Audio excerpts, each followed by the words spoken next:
Okay, so you want to buy a $2 million hypercar. Simple, right? You save up, or more realistically, you already have a garage full of Ferraris and Lamborghinis, and one day you get the call. Your dealer, or your relationship manager, because that's what they actually call these people, tells you there's an allocation opening up. A Bugatti, a Koenigsegg, a Pagani, something with a name that sounds like a Bond villain. You say yes, you wire the money. 18 months later, a truck shows up and outrolls a piece of rolling sculpture worth more than most people's houses. But here's the strange part. That $2 million number you just paid, it's not really the price of the car. Not in any normal sense of the word price. Because normal cars are priced based on what it costs to build them, plus a margin, plus dealer markup, plus whatever the market will bear. Hypercars don't really work like that at all. And once you actually follow the money, from the factory floor all the way to some guy's climate-controlled garage in Dubai or Monaco, you start to realize that the entire hypercar industry runs on an economic model that would make zero sense for basically any other product on Earth. So let's actually take it apart, piece by piece, bolt by bolt, and figure out how this bizarre little corner of the auto industry actually makes its money. First, let's get our vocabulary straight, because hypercar gets thrown around a lot, and it doesn't just mean expensive car. A supercar is something like a Ferrari 296 or a McLaren 750S. Beautiful, fast, six figures, but built in relatively large numbers, thousands of units a year, and sold through a normalish dealer network. A hypercar is a different animal entirely. We're talking Bugatti Chiron, Koenigsegg Jesko, Pagani Utopia, Rimac Nevera, the upper tier of Ferrari's limited runs like the LaFerrari or the Daytona SP3. These are cars built in the dozens or low hundreds globally over the entire production run of the model. Not per year, total, ever. And the price tags start around $1.5 million and go up from there, sometimes way, way up. Here's the number that should stop you in your tracks. A Bugatti Chiron costs somewhere in the neighborhood of $3 million before options. And according to reporting from outlets that have gotten close to Bugatti's actual production figures, the company was, for years, losing money on every single one it built. Not thin margins, losing money. Some estimates that circulated in the auto press put the loss at around $6 million per car, back when the brand was still deeply reliant on Volkswagen Group's balance sheet to survive. Let that sink in for a second. The most expensive production car most people can name, a car so expensive it makes a Rolls-Royce look like a rental, and the company was hemorrhaging cash on every unit sold. So if the economics don't work the way you'd assume, how does this entire industry not just collapse? That's actually the whole question we're here to answer. Let's start with what actually goes into building one of these things, because it's not what you think. When you buy a normal car, even a nice one, you're paying for a vehicle that shares maybe 60, 70, 80% of its parts with other cars in the manufacturer's lineup. Shared platforms, shared engines, shared electronics, shared suppliers. That's how a company like Toyota or Honda keeps costs down. Economies of scale. Build 1 million of something, and the cost per unit drops every single time you double the volume. Hypercars do the exact opposite.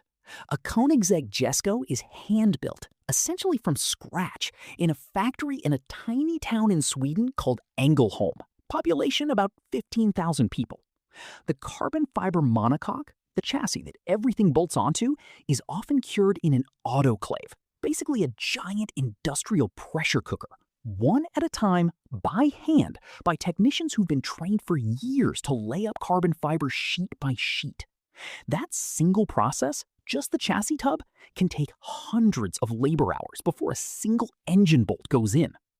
Compare that to a mainstream car factory where a robotic arm is stamping out steel unibodies at a rate of 1 every 60 seconds. Then there's the engine. Most hypercar manufacturers don't buy engines off the shelf from a parts supplier. Koenigsegg designs and machines its own engine internals in-house. Pagani sources bespoke, heavily modified power plants from AMG that exist nowhere else on Earth except in that one car. Bugatti's W16 engine, the 16-cylinder monster in the Chiron, requires its own dedicated assembly process because it's essentially two V8 engines fused together at an angle, something no other production vehicle on the planet uses. Every single one of these choices, hand-built chassis, bespoke engines, custom everything, adds cost. Enormous cost. And because total production runs might be 200, 300, 500 units over several years, there's no volume to spread that cost across. You're paying essentially prototype-level engineering costs amortized over a few hundred customers instead of a few 100,000. Here's a metaphor that actually helps make sense of this. Think about a custom tailor versus a fast fashion clothing brand. H&M can sell you a t-shirt for $8 because they're cutting fabric by the tens of thousands of yards, using the same pattern, the same machines, the same factory floor over and over. A bespoke Savile Row tailor, on the other hand, is measuring your body individually, cutting fabric specifically for you, hand-stitching seams that a machine would do in seconds. That suit might cost $5,000. And even at that price, the tailor's actual profit margin per hour of labor might be razor thin because craftsmanship at that level simply does not scale. Hypercar manufacturers are Savile Row tailors building 3,000 horsepower suits. And just like the tailor, when you're doing everything by hand at low volume, the economics get brutal fast. So if the manufacturing costs are this insane, how does the money actually flow in a way that keeps these companies alive? This is where it gets genuinely fascinating, because there are actually several distinct business models running underneath the umbrella term hypercar, and they make money in wildly different ways.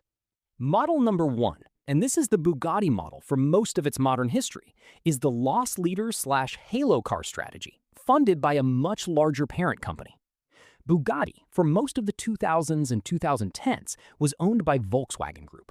Volkswagen also owns Porsche, Audi, Lamborghini, and a dozen other brands.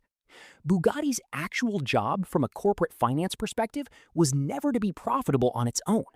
Its job was to be the crown jewel that made the entire Volkswagen Group look like it was capable of building the fastest, most technologically insane car on Earth, which then translates into brand prestige that trickles down and helps sell every other car in the portfolio. Automotive analysts covering the deal when Bugatti was eventually spun off into a joint venture with Croatian hypercar maker Rimac in 2021 openly discussed how Bugatti had operated for years as essentially an engineering showcase and marketing expense disguised as a car company, subsidized by profits from, and this is genuinely true, Volkswagen selling millions of Golfs and Jettas around the world. Model number two is what Ferrari and, to a lesser extent, McLaren do with their ultra-limited halo cars, and this one is actually properly profitable, sometimes wildly so. When Ferrari built the LaFerrari, a hybrid hypercar limited to 499 units, priced around $1.4 million each, they didn't just sell it, they controlled it. You couldn't walk into a Ferrari dealership and buy one, no matter how much cash you had. Ferrari hand-selected buyers based on their existing relationship with the brand, how many Ferraris they already owned, whether they'd actually shown up to track days and Ferrari-branded events, essentially building a loyalty scorecard for the ultra-wealthy. This does two things simultaneously. It guarantees the car sells out instantly to people who can actually afford it and won't flip it for a quick profit, or at least that's the intent. And it creates this insane secondary effect, where LaFerraris that originally sold for $1.4 million were changing hands on the resale market for over $3 million within a couple of years. Ferrari doesn't see a dime of that markup directly, but here's the thing, it doesn't need to, because that resale frenzy becomes the marketing campaign for the next Halo car and for the entire Ferrari brand. Suddenly, every regular 296 or Roma buyer feels like they're purchasing a piece of a brand where demand outstrips supply so dramatically that cars appreciate like fine art.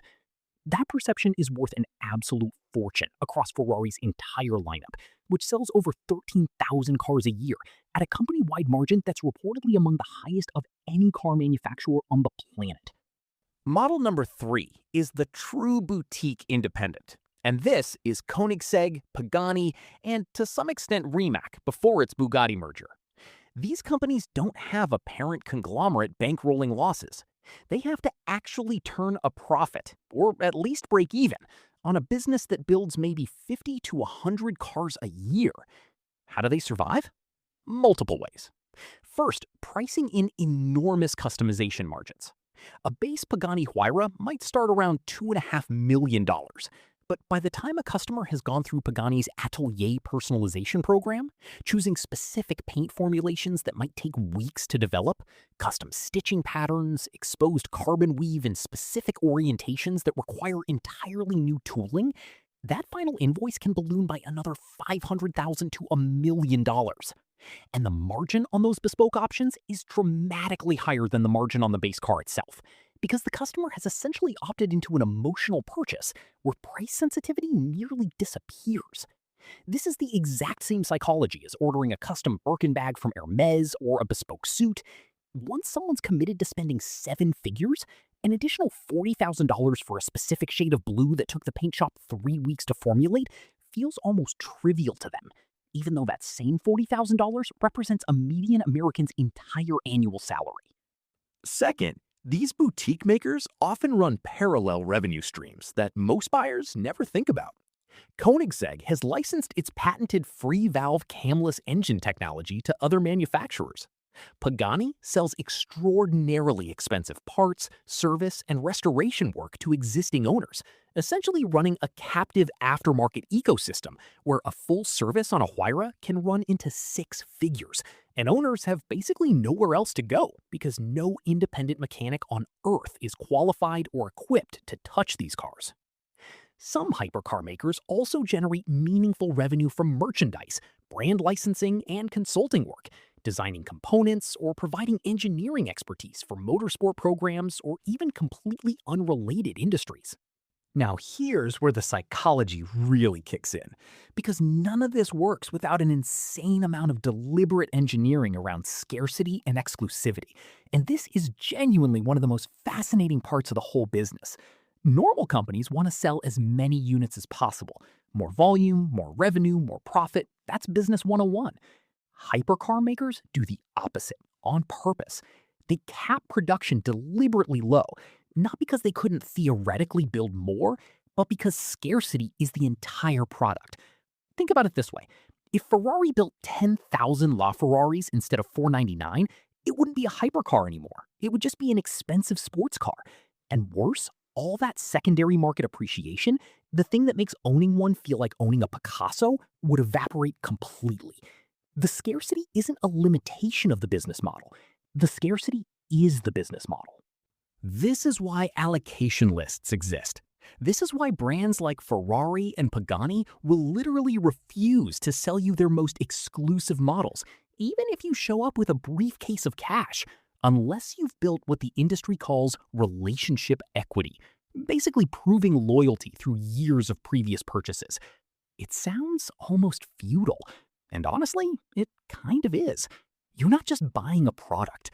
You're being granted access to a tier of ownership, and that access itself has been engineered to feel like the scarcest resource of all. But okay, here's the part of the story that doesn't get told nearly as often, because it's way less glamorous. Despite this seemingly bulletproof math, insane margins on customization, halo car brand value that's worth more than the car itself, captive aftermarket service revenue, plenty of hypercar makers still fail, spectacularly. And understanding why is honestly more interesting than understanding why the successful ones work. Take a company like Spyker, the Dutch manufacturer that built genuinely gorgeous aviation-inspired hypercars in the 2000s. Beautiful engineering, real motorsport pedigree. They even owned an F1 team for a while. The company went through multiple bankruptcies and restructurings, essentially never achieving the production volume needed to cover its fixed engineering and tooling costs. Or look at DeLorean's original hypercar adjacent ambitions in the 1980s, a story most people only know from Back to the Future. But the underlying business reality was a company that overestimated demand, underestimated build costs, and collapsed under the weight of a single unprofitable production line, with no parent company to absorb the losses. The pattern with hypercar failures tends to repeat itself in a few specific ways. First, underestimating engineering costs relative to their tiny production volume. It's incredibly easy to design a car that looks incredible on a spec sheet, 1600 horsepower, sub 2 second 0 to 60, and then discover during actual production that achieving those numbers reliably, safely, and legally across different countries' emissions and safety regulations costs 3 or 4 times what was originally budgeted.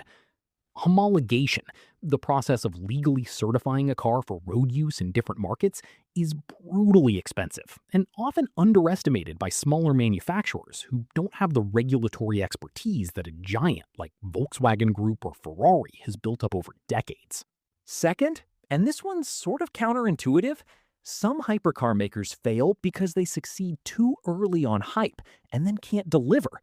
This happened, at least in part, with companies that took huge deposits from excited buyers based on jaw-dropping concept cars and performance promises, only to discover the actual engineering to hit those numbers was years away, or physically impossible with available technology. When delivery timelines slip from 1 year to 3, 5, sometimes never, buyers start demanding refunds. Lawsuits pile up, and the brand's reputation, which was the entire product in the first place, gets permanently damaged. In an industry where the product is partly the car and partly the mythology around the brand, a damaged reputation can be more fatal than a damaged balance sheet. Third, and this is maybe the most important one, currency and macroeconomic exposure. These companies sell globally to buyers in dollars, euros, dirhams, yuan, but they're often building in a single country with costs denominated in a single currency.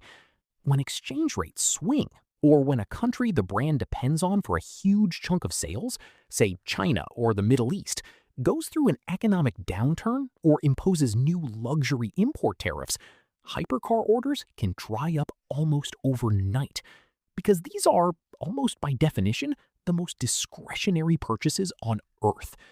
Nobody needs a Pagani.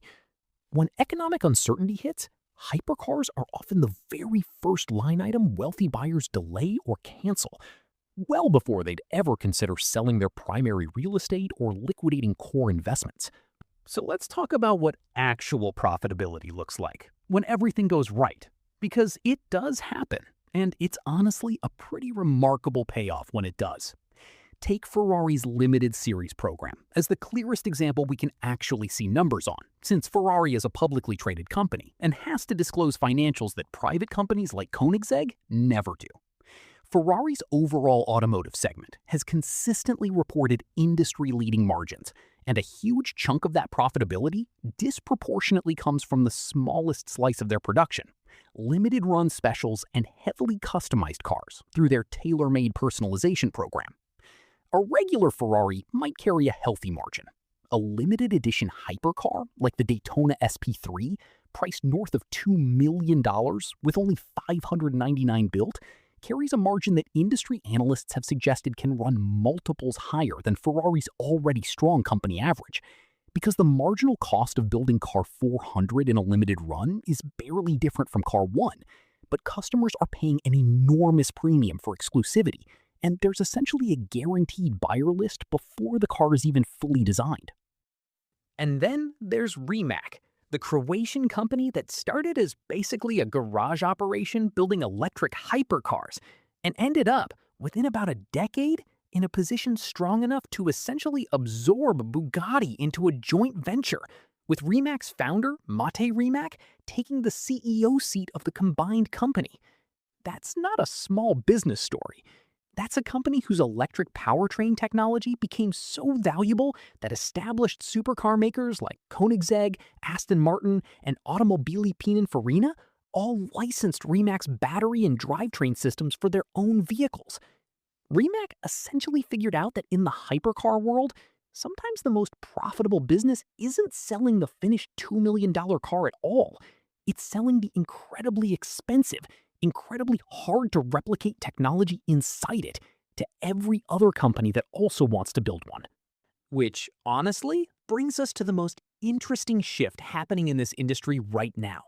The next generation of hypercar economics is increasingly not about the engine or the carbon tub at all.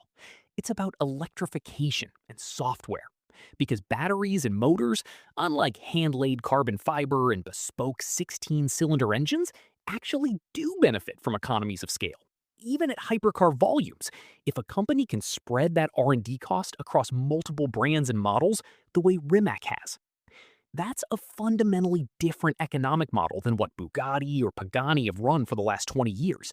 And it might end up being the thing that finally makes hypercars a genuinely, sustainably profitable business on their own, rather than a beautiful $3 million marketing expense propped up by a much larger, much more boring car company selling Jettas in the background. So the next time you see a $2 million hypercar roll across a stage at some private unveiling, remember what you're actually looking at. It's not really a car in the normal sense. It's a hand-built, borderline unprofitable engineering showcase, wrapped in a scarcity strategy so deliberate it would make a luxury handbag brand jealous. Funded by a mix of parent company subsidies, insane customization margins, captive aftermarket service, and increasingly licensed technology sold to competitors. The $2 million you're paying isn't really buying a car. It's buying a seat at a very, very small table.